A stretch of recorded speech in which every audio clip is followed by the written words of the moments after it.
नमस्कार मित्रों। आज भाग 144 में हम लोग BNSS 2023 का चैप्टर 14 जो सेक्शन 197 से लेकर 209 यानी कुल 13 धाराओं से भरा है उसका शुभारंभ करते हैं। ये सब हमें बताता है about jurisdiction of criminal courts in inquiries and trials.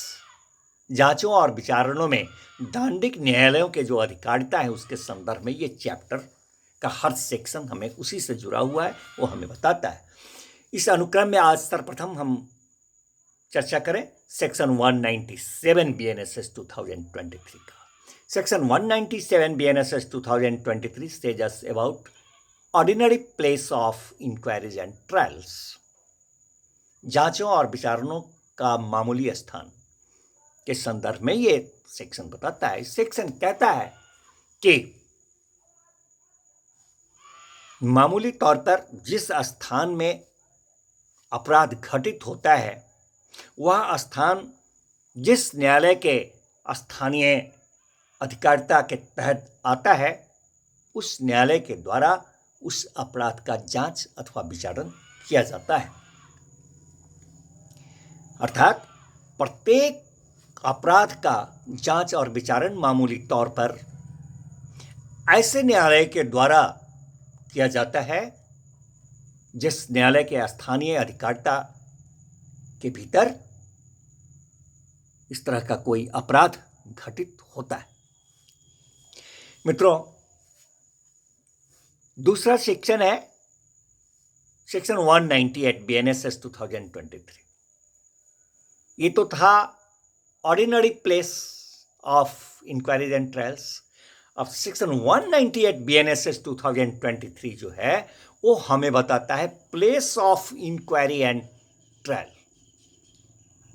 जांच और विचारण के स्थान के बारे में। बड़ा इंपॉर्टेंट है। अगर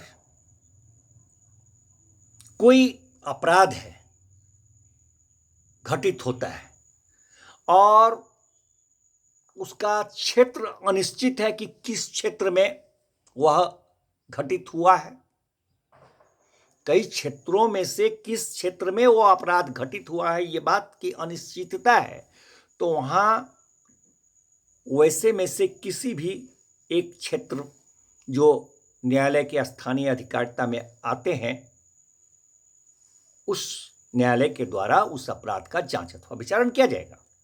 दूसरा, अगर अपराध जो है अंशतः किसी एक स्थानीय क्षेत्र में घटित हुआ और उस अपराध का दूसरा भाग जो है सो अंशतः किसी दूसरे स्थानीय क्षेत्र में घटित हुआ, तो वहां पर इसका जांच अथवा विचारण कहां होगा? तो कहता है ये सेक्शन कि वहां पर इन दोनों में से कोई भी एक क्षेत्र जो है जिस न्यायालय के स्थानीय अधिकारिता के अंदर आता है उस न्यायालय के द्वारा उसका जांच अथवा विचारण होगा। अथवा कोई अपराध चालू रहने वाला अपराध है, किडनैप कहीं और किए, ले जा करके कहीं और रखे, फिर वहां से हटा करके कहीं और रखे, हत्या उसकी कहीं और हो गई, तो कंटिन्यू रहने वाला जो ये अपराध हुआ, रैंसम उसका कहीं और से मांगा जा रहा है, तो वैसी स्थिति में कोई एक जो स्थानीय अधिकारिता रखने वाला न्यायालय है उसके तहत जो कोई एक क्षेत्र आता है उसमें से कोई भी एक क्षेत्र पर अधिकारिता रखने वाले न्यायालय के द्वारा उसका जांच अथवा विचारण किया जाएगा। अथवा कई कार्य मिलकर जब अपराध बनते हैं तो कुछ कार्य किसी और स्थानीय क्षेत्र में, कुछ कार्य उसी का कुछ और जगह, कुछ कार्य किसी और स्थान पर किया जाता है, तब जाकर अपराध पूर्ण होता है कहीं और। तो वैसे स्थिति में इन सभी क्षेत्रों में से किसी भी एक क्षेत्र पर अपना अधिकारिता रखने वाला न्यायालय जो है सो उस अपराध का जांच अथवा विचारण करेगी।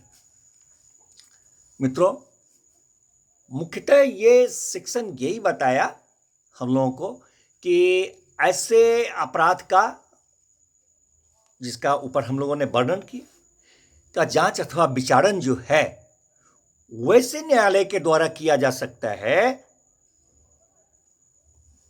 जिन अपराधों का चर्चा अभी हम लोगों ने किया उसका जांच अथवा विचारण वैसे न्यायालय के द्वारा किया जा सकता है जो उपरोक्त क्षेत्रों में जिसका भी हम लोगों ने वर्णन किया इसे किसी पर भी अधिकारिता जो न्यायालय रखती है उस न्यायालय के द्वारा। धन्यवाद मित्रों, फिर मिलते हैं नेक्स्ट भाग में नेक्स्ट सेक्शन के साथ।